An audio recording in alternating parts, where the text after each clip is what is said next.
Hello friends, welcome to GS exam centre. दोस्तों, आज के इस वीडियो में जीके का टॉप महत्वपूर्ण प्रश्न को कवर करेंगे। दोस्तों, यह प्रत्येक प्रश्न सिलेक्टेड है और आपकी परीक्षा के लिए काफ़ी उपयोगी है। तो दोस्तों, आप इस वीडियो को बिना स्किप किए हुए अंत तक जरूर देखिए। चलते हैं इस वीडियो की तरफ, जिसका पहला प्रश्न इस प्रकार से है। आज का पहला प्रश्न है, विश्व में दूध का सबसे बड़ा उत्पादक देश इनमें से कौन है? दूध का सबसे बड़ा उत्पादक देश इनमें से कौन है? तो राइट आंसर होगा ऑप्शन सी, भारत। दोस्तों, विश्व में पशुओं का सबसे ज़्यादा संख्या जो है वह भारत में ही है, इसलिए दूध का उत्पादन भी सबसे अधिक भारत ही करता है। यहाँ पे ऑप्शन सी इसका राइट आंसर होगा। नेक्स्ट है क्वेश्चन नंबर 2। विश्व में सबसे बड़ा मानव निर्मित झील किस देश में स्थित है? विश्व में सबसे बड़ा मानव निर्मित झील किस देश में स्थित है? तो राइट आंसर होगा ऑप्शन ए, यूएसए यानी कि यूनाइटेड स्टेट ऑफ अमेरिका में विश्व का सबसे बड़ा मानव निर्मित झील स्थित है। नेक्स्ट है क्वेश्चन नंबर 3। अजातशत्रु का उपनाम क्या था? अजातशत्रु जो हर्यंक वंश से संबंधित था, उसका उपनाम क्या था? तो राइट आंसर हो जाएगा ऑप्शन बी, कुनिक। अजातशत्रु का उपनाम क्या था? कुनिक था, जो बिंबिसार का पुत्र था। ध्यान रखिएगा, अजातशत्रु का उपनाम कुनिक था और यह बिंबिसार का पुत्र था। इस वंश को हर्यंक वंश कहा जाता है और इसका दूसरा नाम जो है पैतृहत्या वंश के नाम से भी जाना जाता है। नेक्स्ट है क्वेश्चन नंबर 4। मेडागास्कर किस महासागर में स्थित है? मेडागास्कर इनमें से किस महासागर में स्थित है? तो राइट आंसर होगा ऑप्शन ए, हिंद महासागर में। नेक्स्ट है क्वेश्चन नंबर 5। घासीराम कोतवाल के लेखक कौन हैं? घासीराम कोतवाल नामक पुस्तक के लेखक कौन हैं? तो राइट आंसर हो जाएगा ऑप्शन डी, यह जो है विजय तेंदुलकर के द्वारा लिखा गया है। ऑप्शन डी इसका राइट आंसर हो जाएगा। नेक्स्ट है क्वेश्चन नंबर 6। संसद के 3 दशक के लेखक कौन हैं? संसद के 3 दशक, यह पुस्तक जो है किसके द्वारा लिखा गया है? तो राइट आंसर हो जाएगा ऑप्शन सी, यह अटल बिहारी वाजपेयी जो बीजेपी के फाउंडर हैं उन्हीं के द्वारा लिखा गया है। अटल बिहारी वाजपेयी जो पूर्व प्रधानमंत्री भी रहे थे। नेक्स्ट है क्वेश्चन नंबर 7। यक्षगान किस राज्य का प्रसिद्ध नृत्य है? यक्षगान यह किस राज्य से संबंधित है? तो यक्षगान जो है कर्नाटक का लोक नृत्य है। यहाँ पे ऑप्शन बी इसका राइट आंसर होगा। नेक्स्ट है क्वेश्चन नंबर 8। किस संविधान संशोधन के बाद शिक्षा को समवर्ती सूची में शामिल किया गया था?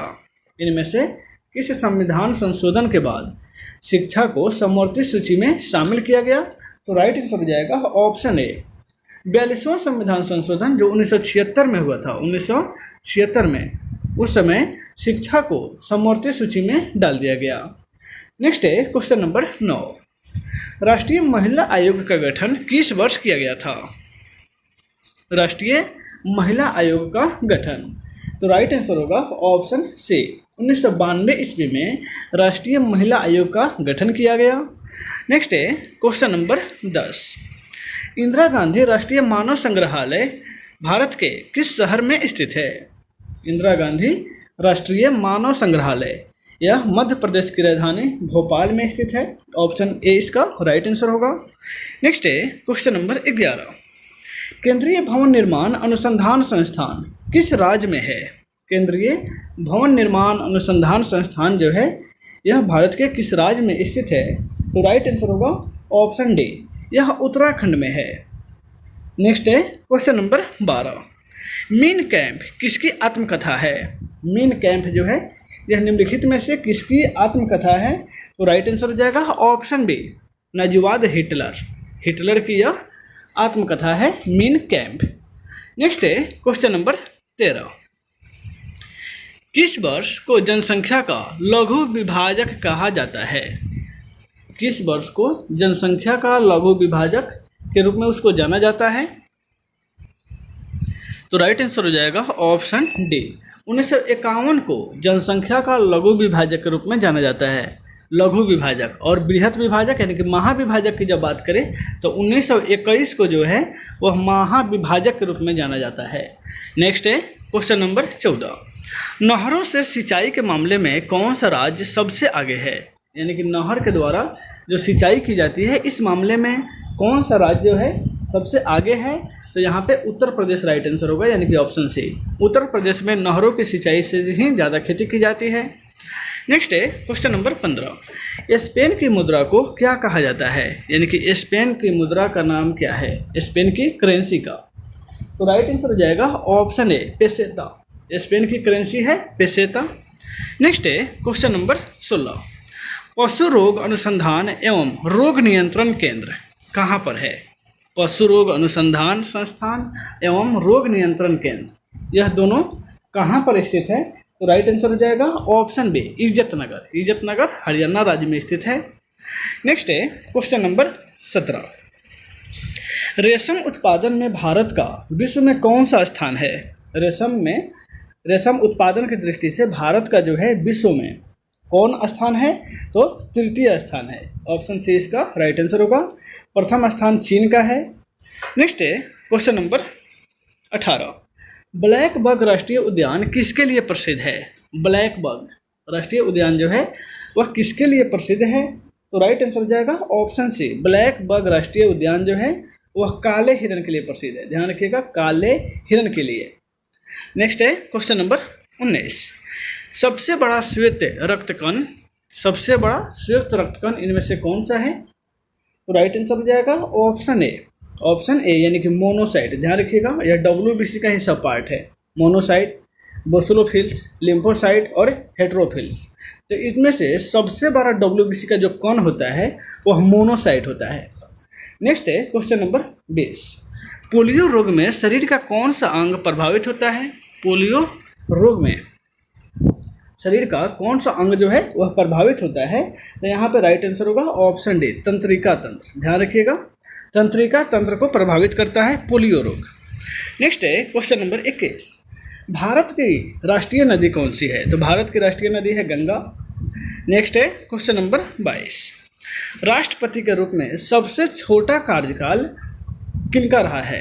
राष्ट्रपति के रूप में सबसे छोटा कार्यकाल जो है निम्नलिखित में से किनका रहा है? तो यहाँ पे राइट आंसर हो जाएगा ऑप्शन सी, यानी कि जाकिर हुसैन का जो कार्यकाल है वह काफ़ी कम रहा है, जाकिर हुसैन का। नेक्स्ट है क्वेश्चन नंबर 23। भारत का प्रथम गवर्नर जनरल कौन था?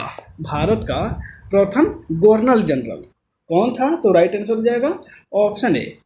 भारत का प्रथम गवर्नर जनरल, यानी कि जब बंगाल से विभाजित हुआ गवर्नर जनरल को, तो भारत का प्रथम गवर्नर जनरल बनाया गया था किसको? विलियम बेंटिंग को। ठीक है, यहाँ पे ऑप्शन ए ही इसका राइट आंसर होगा। नेक्स्ट है क्वेश्चन नंबर 24। बंगाल का अंतिम गवर्नर जनरल कौन था? भारत का अंतिम गवर्नर जनरल कौन था?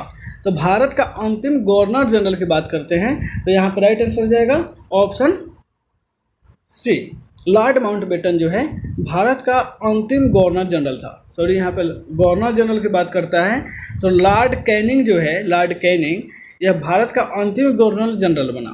क्योंकि लॉर्ड कैनिंग ही भारत का प्रथम वायसराय भी है, क्योंकि 1856 में लॉर्ड डलहौजी के जाने के बाद लॉर्ड कैनिंग आया था और लॉर्ड कैनिंग गवर्नर जनरल के रूप में आया था। लेकिन उस समय 1858 अधिनियम के बाद गवर्नर जनरल को वायसराय में बदल दिया गया था, इसलिए लॉर्ड कैनिंग जो है प्रथम वायसराय था और अंतिम गवर्नर जनरल था। लॉर्ड कैनिंग के बाद से जितने भी गवर्नर जनरल आए वो सब भारत का वायसराय बनकर थे, यानी कि वायसराय थे। यहाँ पे ऑप्शन बी इसका राइट आंसर होगा। नेक्स्ट है क्वेश्चन नंबर 25। स्वतंत्र भारत का प्रथम राष्ट्रीय गवर्नर जनरल कौन था? यहाँ पे स्वतंत्र भारत का प्रथम गवर्नर जनरल कौन था? तो यहाँ पे स्वतंत्र यानी कि 1947 के बाद जो है चक्रवर्ती राजगोपालाचारी जी जो हैं, जो भारतीय हैं, वही गवर्नर जनरल थे और यह अंतिम गवर्नर जनरल थे। नेक्स्ट है क्वेश्चन नंबर 26। स्वतंत्र भारत का प्रथम भारतीय गवर्नर जनरल वायसराय कौन था? तो वही हैं स्वतंत्र भारत का प्रथम भारतीय गवर्नर जनरल की बात है वायसराय की, तो यहाँ चक्रवर्ती राजगोपालाचारी जी हैं।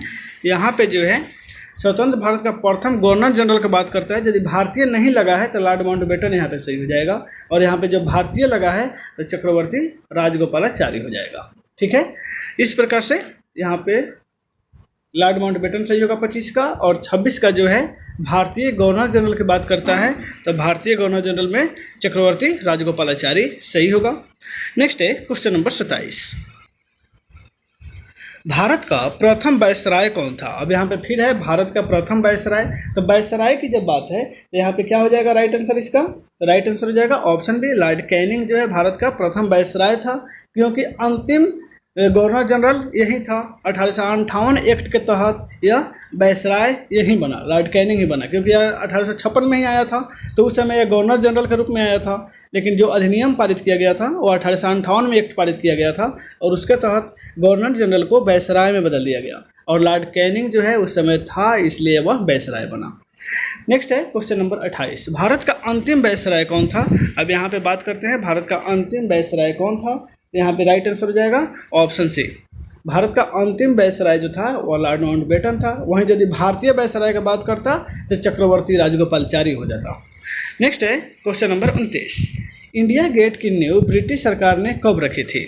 इंडिया गेट की नींव जो है ब्रिटिश सरकार के द्वारा कब रखा गया था? तो यहाँ पे राइट आंसर हो जाएगा ऑप्शन बी, 1921 ईस्वी में इंडिया गेट का नींव रखा गया था ब्रिटिश सरकार के द्वारा। नेक्स्ट है क्वेश्चन नंबर 23, इंडिया गेट के बीच में अमर जवान ज्योति को कब स्थापित किया गया? अमर जवान ज्योति जो दीपक की तरह स्थित है उसको कब स्थापित किया गया जो इंडिया गेट के बीच में है? तो यहाँ पे राइट आंसर होगा ऑप्शन सी, 1971 में। नेक्स्ट है क्वेश्चन नंबर 31, संसद भवन की नींव पहली बार कब रखी गई थी? संसद भवन जो वर्तमान में अभी संसद भवन है लोकसभा में जिसमें चलती है, उसका नींव पहली बार कब रखी गई थी? तो राइट आंसर हो जाएगा ऑप्शन सी, 1921 में रखी गई थी। ध्यान रखिएगा, अभी प्रेजेंट टाइम में नया संसद भवन भी बनकर तैयार हो गया है, जिसके उद्घाटन नरेंद्र मोदी के में हो सकता है, लेकिन ये जो है नया संसद भवन चलेगा 2026 से, क्योंकि संसदों की संख्या बढ़ने वाली है, 2026 के बाद बढ़ जाएगी तो नया संसद भवन स्टार्ट हो जाएगा। नेक्स्ट है क्वेश्चन नंबर 32, सॉरी यहाँ पे इसका राइट आंसर हो जाएगा 1921 में जो है संसद भवन की नींव पड़ी थी। नेक्स्ट है क्वेश्चन नंबर 32, संसद भवन का विधिवत उद्घाटन कब किया गया था? यानी कि विधिवत उद्घाटन का अर्थ हो गया संसद भवन को विधिवत उद्घाटन कब किया गया था, यानी कि उसमें कार्य जब से स्टार्ट हुआ उसको विधिवत उद्घाटन बोलते हैं। तो यहाँ पर राइट आंसर हो जाएगा ऑप्शन बी, 18 जनवरी 1927 को ही उसको विधिवत उद्घाटन कर दिया गया था।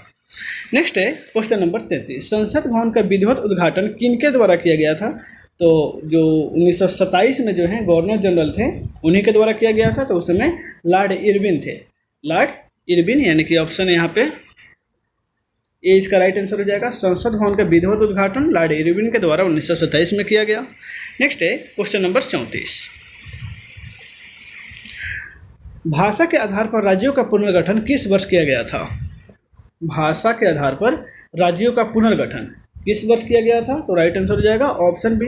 ध्यान रखिएगा, राज्यों का पुनर्गठन अधिनियम जो है 1956 में पारित किया गया था, और इससे भाषा के आधार पर बनने वाला भारत का पहला राज्य आंध्र प्रदेश है, जो 1953 में ही राज्य गठन आयोग के तहत बना था। ठीक है, नेक्स्ट है क्वेश्चन नंबर 35, संविधान की व्याख्या करने का अंतिम अधिकार किसको है? संविधान का जो व्याख्या करते हैं उनका अंतिम अधिकार किसको प्राप्त है? तो यह अधिकार जो है राष्ट्रपति को सर्वोच्च न्यायालय को प्राप्त है। संविधान का व्याख्या करने का अंतिम अधिकार की बात करता है तो अंतिम अधिकार जो है सर्वोच्च न्यायालय को यह अधिकार प्राप्त है। नेक्स्ट है क्वेश्चन नंबर 36, लिग्नाइट को कौन सा कोयला कहा जाता है? लिग्नाइट को कौन सा कोयला कहा जाता है? तो राइट आंसर हो जाएगा यहाँ पे ऑप्शन सी, भूरा कोयला। लिग्नाइट जो है और कोयला का यह तीसरा रूप है, और पीट जो है सबसे खराब किस्म का कोयला कार्बन है, जिसमें काफ़ी कम मात्रा में कार्बन होता है ना, कोयला का ही ये सब पार्ट है। सबसे इसका बेस्ट लेवल होता है वो है एंथ्रासाइट होता है, और जो हम लोग लगभग कोयला यूज करते हैं वो बिटुमिनस यूज करते हैं।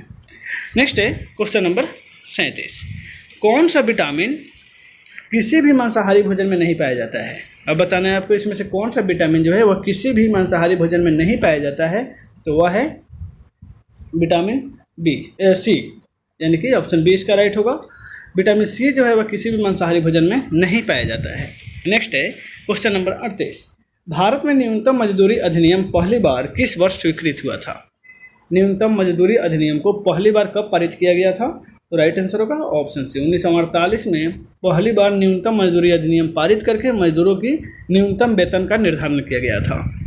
नेक्स्ट है क्वेश्चन नंबर 39, सेफ्टी लैंप का आविष्कार किसने किया था?